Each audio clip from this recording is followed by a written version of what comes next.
বান্দা যখন নামাজে দাঁড়ায়, আল্লাহ বান্দার সামনে দাঁড়ায় যান। বান্দা যখন একটা করে আয়াত শেষ করে আমার আল্লাহ সেই বান্দার আয়াতের উত্তরটা দিয়ে দেন, আলহামদুলিল্লাহি রাব্বিল আলামিন, হামিদানি আবদি আর রহমানির রহিম, আথনা আলাইয়া আবদি, মালিকি ইয়াউমিদ্দিন, মাজ্জাদানি আবদি, ইয়াকা না'বুদু ওয়া ইয়াকা নাস্তাঈন। এই রূহ, এই কলব, এটা চালান কে বলেন তো? আসতে বলবেন না, কে চালান? কার নির্দেশে চলে? আল্লাহর নির্দেশে চলে। পৃথিবীর কেউ কিন্তু এটা চালাতে পারবেও না। একটা চিকিৎসক মাথা থেকে পা পর্যন্ত সব জায়গায় ইন করতে পারে, কিন্তু কলবের এখানে এসে হাতটা বন্ধ হয়ে যায়, অচল হয়ে যায়। সম্পূর্ণ একটা নির্দেশনা কার? আল্লাহ তাআলা।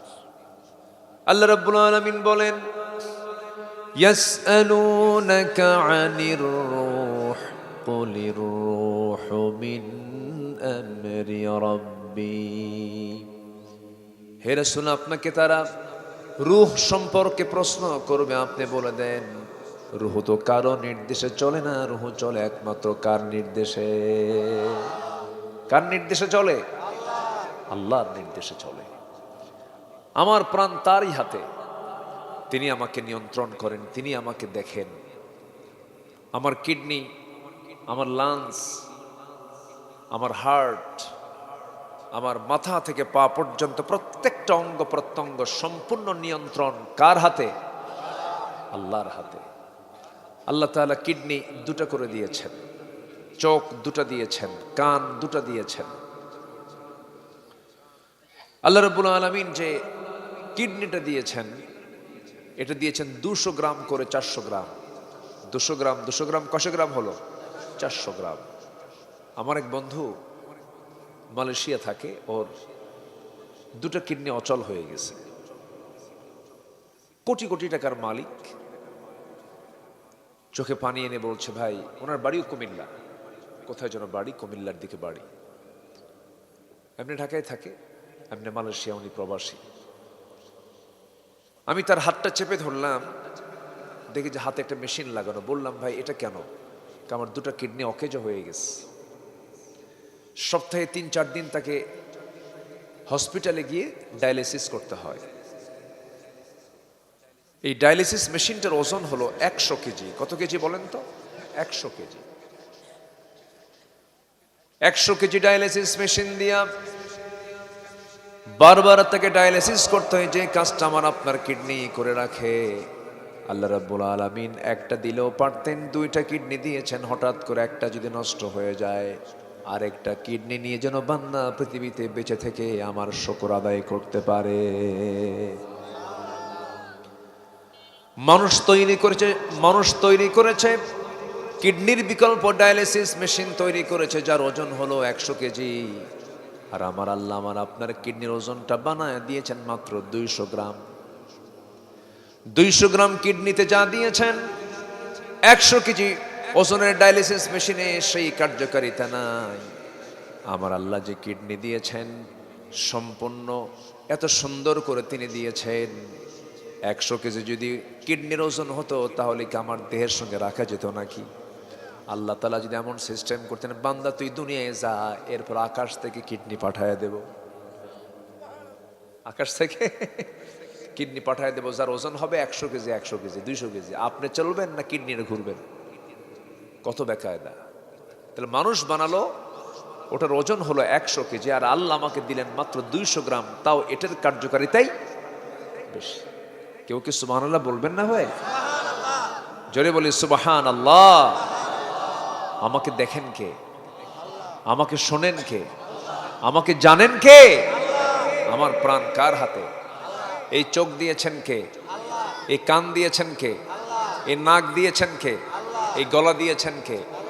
সব হচ্ছে পদ্মা, মেঘনা, যমুনা যত বড়, তার চেয়েও বড় হলো আমার চোখ, কান, নাক, গলা। বিশাল ফাংশন, অকল্পনীয়।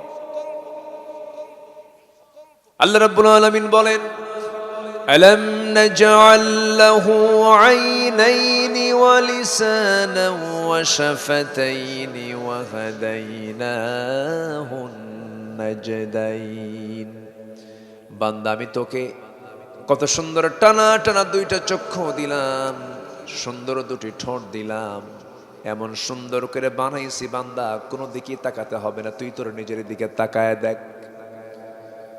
কোনো কিছু আমি বাদ দেই নাই, সব আমি পরিপূর্ণ করে তোর মধ্যে আমি দিয়ে দিয়েছি বান্দা। তুই অনায়াসে আমার প্রশংসায় পঞ্চমুখ হয়ে বলবি আলহামদুলিল্লাহি রাব্বিল আলামিন। এই চোখ দিয়েছেন কে? চোখের মধ্যে পানি দিয়েছেন কে? এই পানিকে বের করার জন্য পেছনে মেশিন লাগায় দিয়েছেন। কারণ যে পানিটা আল্লাহ রাব্বুল আলামিন চোখে দিয়েছেন সেই পানি হচ্ছে লবণ পানি। কি পানি বলেন? লবণ পানি। একই দেহ, চোখের পানি লবণ, আবার জিহ্বার চতুর্দিকের যে পানিগুলো আছে, যে লালাগুলো আছে, এটা হলো স্বাদহীন। পাইনসা করে দিয়েছেন। পাইনসা বোঝেন তো নাকি? আমার কথার সঙ্গে মিলছে? তাহলে তো ঠিকই আছে, মাশাআল্লাহ। আমার কথা বুঝতে কষ্ট হচ্ছে না তো? চোখের পানি লবণ করলেন, জিহ্বার চতুর্পার্শ্বে লালাগুলো পাইনসা করে দিলেন, স্বাদহীন করে দিলেন। আবার কানের ভিতরে কিছু ময়লা আছে, এই ময়লা কিন্তু আল্লাহ দিয়ে দিয়েছেন। এই ময়লারও কিন্তু দরকার আছে। এই ময়লাকে এলাকায় কি বলে? খোল। গরু খায়, এটা কি বলেন? খোল। আচ্ছা, যাই হোক, একটা কিছু তো। এই কানের যে ময়লা আল্লাহ রাব্বুল আলামিন দিয়েছেন, এর মধ্যে কিন্তু আবার স্বাদটা ভিন্ন। চোখেরটা লবণ, ভিতরেরটা গালের চতুর্দিকে, জিহ্বার চতুর্দিকে হলো স্বাদহীন করেছেন। আর কানের যে ময়লা, এটা করে দিয়েছেন কি বলেন? তিক্ত করে দিয়েছেন, তিতা করে দিয়েছেন। কেন তিক্ত করে দিয়েছেন? বান্দা যখন ঘুমের মধ্যে চলে যাবে, হঠাৎ করে যদি কোনো পিঁপড়াও যদি কানের মধ্যে ঢুকে যায়, যখন সে ভিতরে গিয়ে যখন স্বাদ না পেয়ে যখন তিক্ত অনুভূত হবে, তখন আস্তে করে বের হয়ে মনে মনে চিন্তা করবে এটা বেলাইন পথ, এই পথে আমার এসে কোনো লাভ নাই। আল্লাহ শুধু কানটা বানায় দেন নাই, কানকে সিকিউর করার জন্য কানের মধ্যে আল্লাহ রাব্বুল আলামিন সুন্দর ব্যবস্থাপনা করে দিয়েছেন। যেরকম সুবহানাল্লাহ। চোখের পানিকে লবণ করলেন। 24 ঘন্টায় বান্দার চোখ থেকে প্রতিদিন 1 মিলিলিটার পানি চোখ থেকে বের হয়। চোখের পলক পরে প্রতি মিনিটে 15 থেকে 20 বার, বারবার ফিল্টারিং করে চোখের কোনো ময়লার সঙ্গে সঙ্গে বের করে দেয়। আল্লাহ রাব্বুল আলামিন বান্দার চোখের মধ্যে যে লবণ দিয়েছেন, 24 ঘন্টা বান্দার চোখ আল্লাহ রাব্বুল আলামিন জীবাণুমুক্ত রেখে দিয়েছেন। যেরকম সুবহানাল্লাহ। আমার আপনারা যত দেহের যত দিকগুলো আছে সব ঢাকনাওয়ালা, চামড়া দিয়ে প্যাকেট করা, শুধু চোখটা বাইরে আছে। এই চোখটা ভিজা থাকে। এই চোখটা আল্লাহ রাব্বুল আলামিন সংরক্ষণ করেছেন, অয়েন্টমেন্ট দিয়েছেন, 24 ঘন্টা মলম দিয়েছেন। বান্দা যখন ঘুমিয়ে পড়ে তখন কিন্তু চোখের পানি পড়া বন্ধ হয় না, সেই সময় মলমটা থেকেই যায়। বান্দা যখন ঘুম থেকে উঠে তখন চোখের দুই কোণায় সাদা সাদা অংশ, এটাকে এলাকায় কি বলে? কেতুর। কি কয়? কেতুর। যদিও ঘৃণা লাগে, যদিও ঘৃণা ঘৃণা মনে হয়, কিন্তু ঘৃণার কিছু নয়। এটা হলো আমার আপনার চোখের অয়েন্টমেন্ট। চোখটা যেন নষ্ট না হয়। মার পেট থেকে যেদিন জন্ম নিয়েছে মৃত্যু পর্যন্ত এই চোখের সার্ভিসের জন্য সর্বক্ষণ মলম যিনি দিলেন তিনি বলেন, চিল্লায় বলেন কে? তাহলে চোখ বানায় দিয়েছেন কে? চোখ দিয়ে দেখে কে? সবই আল্লাহ না? অন্যের বইয়ের দিকে ছায়া থাকে আল্লাহ। কি কষ্ট পাচ্ছেন নাকি আপনারা? হুজুর আবেগে কইছি, ঝোঁকে কইছি। চোখ বানায় দিয়েছেন আল্লাহ, কিন্তু চোখটা দিয়ে দেখে কে? বান্দা চোখ দিয়ে দেখে। এজন্য চোখের ব্যাপার আল্লাহ রাব্বুল আলামিন বলছেন, বান্দা চোখ তো আমি দিলাম, কিন্তু আমি যে চোখটা বানায় দিয়েছি এই চোখ দিয়ে সব কিছু দেখা যাবে না। নিজ স্ত্রীর দিকে তাকাও তৃপ্তি ভরে, অপলক নেত্রে চেয়ে থাকো। তুমি নারী চেয়ে থাকি, সে মোর কি অপরাধ? কবি নজরুল কইছে না? তুমি নারী তাই চেয়ে থাকি, সে মোর কি অপরাধ? নিজের বউয়ের দিকে তাকে আপনি চেয়ে থাকেন, কোন অপরাধ হবে না। কিন্তু অন্যের বউ না নিজের বউ? বলেন বলেন বলেন বলেন, এটা যেন মনে থাকে। চোখের গুনাহ হয়ে যাবে। আল্লাহ চোখটা দিয়েছেন এবং চোখের নীতিমালা দিয়েছেন, কান দিয়েছেন, কানের নীতিমালা দিয়েছেন। এরপর আল্লাহ রাব্বুল আলামিন জিহ্বা দিয়েছেন, জিহ্বার নীতিমালা দিয়েছেন। সব কথা বলা যাবে না, সব খাবার খাওয়া যাবে না, সব কিছু শোনা যাবে না, সব কিছু দেখা যাবে না। এই নীতিমালা দিয়েছেন তিনি আমার কে বলেন? আল্লাহ রাব্বুল আলামিন বলেন, ইন্নাস সামআ ওয়াল বাসারা ওয়াল ফুআদা কুল্লু উলাইকা কানা আনহু মাসউলা। শ্রবণ শক্তি, দৃষ্টি শক্তি, অন্তর শক্তি সব একদিন জিজ্ঞাসিত হবে আল্লাহর কাছে। তুমি চোখ দিয়ে কি দেখেছো?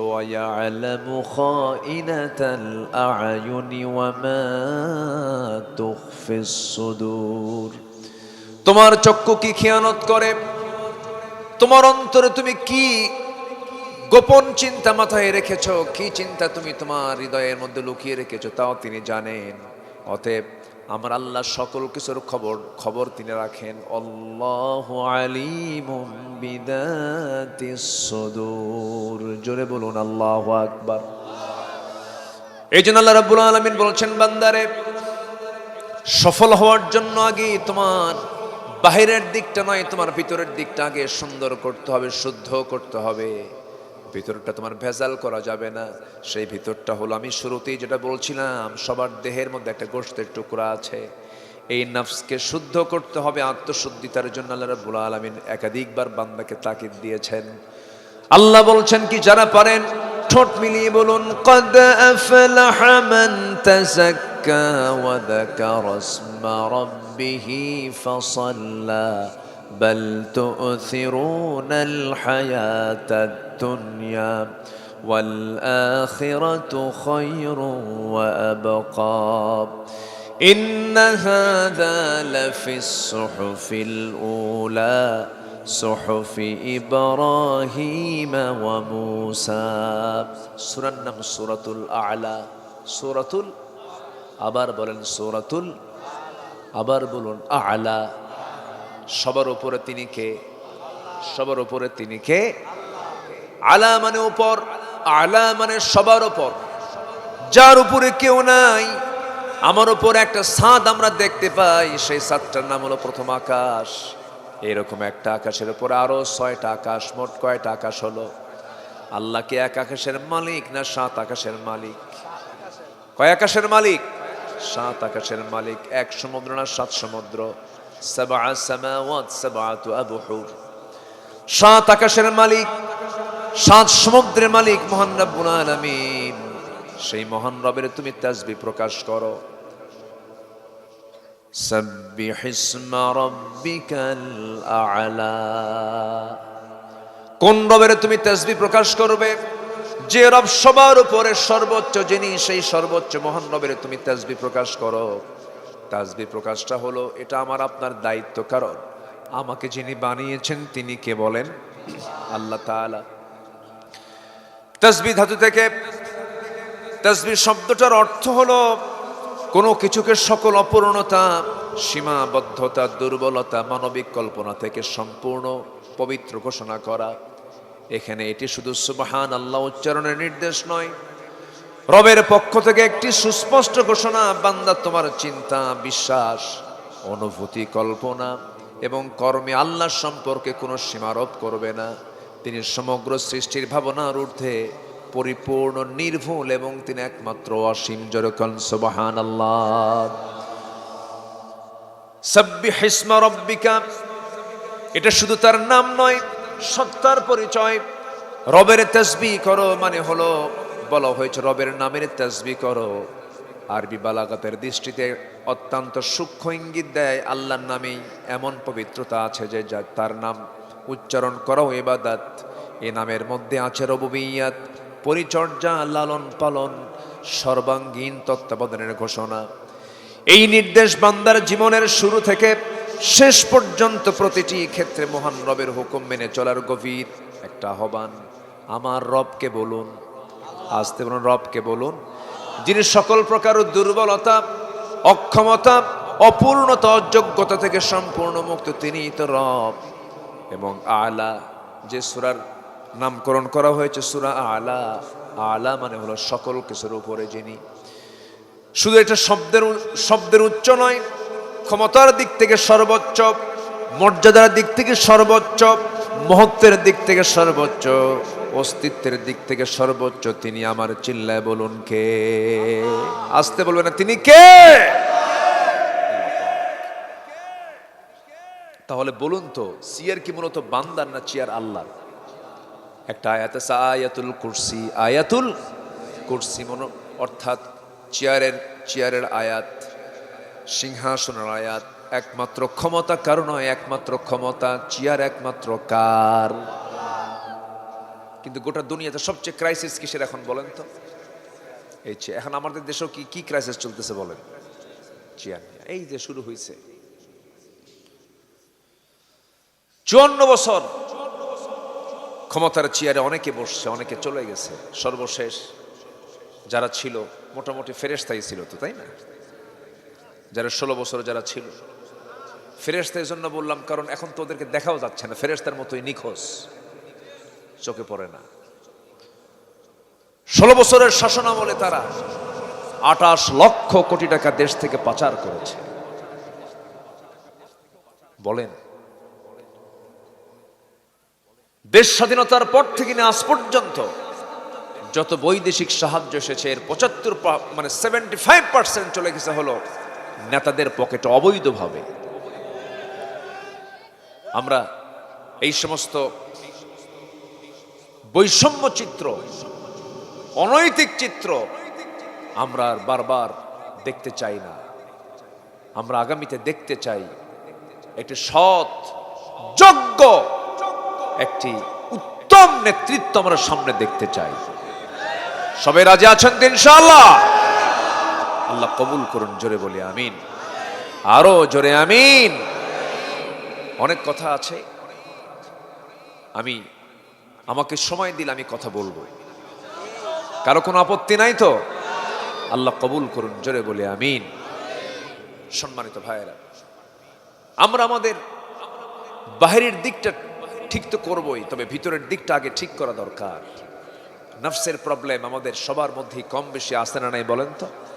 আচ্ছা, হিংসা করা, অবৈধ কামনা বাসনা, অবৈধ লোভ, অহংকার, দাম্ভিকতা, এগুলো কিন্তু নফসকে এসে জেগে বসে। এগুলো নফসের হলো ক্যান্সার। এগুলো নফসের কি বলেন তো? ক্যান্সার। এগুলো থেকে নিজেকে পরহেজ রাখার চেষ্টা করতে হবে। আল্লাহ রাব্বুল আলামিন নফসকে শুদ্ধ করার জন্য কোরআনে কারীমের ভিতরে বিভিন্ন পন্থা শিখিয়ে দিয়েছেন। কোন বান্দা যদি এই পন্থাগুলো অবলম্বন করে তার নফসটা শুদ্ধ হয়ে যাবে। আত্মশুদ্ধিতার জন্য কোরআনে কারীমে আল্লাহ রাব্বুল আলামিন 10টা পন্থা দিয়েছেন। একটা একটা করে আজকে শুনবো। জোরে বলি ইনশাআল্লাহ। আরো জোরে বলি ইনশাআল্লাহ। আল্লাহ রাব্বুল আলামিন বলেন, নফসকে তুমি যদি শুদ্ধ করতে চাও তাহলে আমি তোমাকে পরামর্শ দিচ্ছি, 1 নাম্বার, তুমি খাঁটি মনে তওবা করো। খাঁটি মনে তওবা করো। আল্লাহ রাব্বুল আলামিন সুন্দর করে বলছেন, ইয়া আইয়ুহাল্লাযীনা আমানু তুবু ইলাল্লাহি তাওবাতান নাসুহা আসা রাব্বুকুম আন ইউকাফিরা আনকুম সাইয়্যাতিকুম ওয়া ইউদখিলাকুম জান্নাতিন তাজরি মিন তাহতিহাল আনহার। জোরে বলুন আল্লাহু আকবার। হে ঈমানদাররা, তোমরা তওবার মতো তওবা করো, তাওবাতান নাসুহা তোমরা করো। আল্লাহ পাক যখন কোনো বান্দা চোখের পানি ফেলে ফেলে কান্দে তখন আল্লাহ পাক অস্থির হয়ে যান। বান্দা যখন আল্লাহর দিকে 1 হাত আগায় আল্লাহ তার দিকে 10 হাত আগান। বান্দা যখন আল্লাহর দিকে হেঁটে হেঁটে যায় আমার আল্লাহ তখন বান্দার দিকে দৌড়ায় যান। বান্দা যখন ওযু বানায় 2টা হাত ধৌত করলে হাতের সগীরা গুনাহগুলো মাফ হয়ে যায়। মুখমণ্ডল যখন ধৌত করে মুখের সগীরা গুনাহগুলো মাফ হয়ে যায়। বান্দা যখন মাথা মাসাই করে মাথার সগীরা গুনাহগুলো মাফ হয়ে যায়। বান্দা যখন 2 পা ধৌত করে 2 পায়ের সগীরা গুনাহগুলো মাফ হয়ে যায়।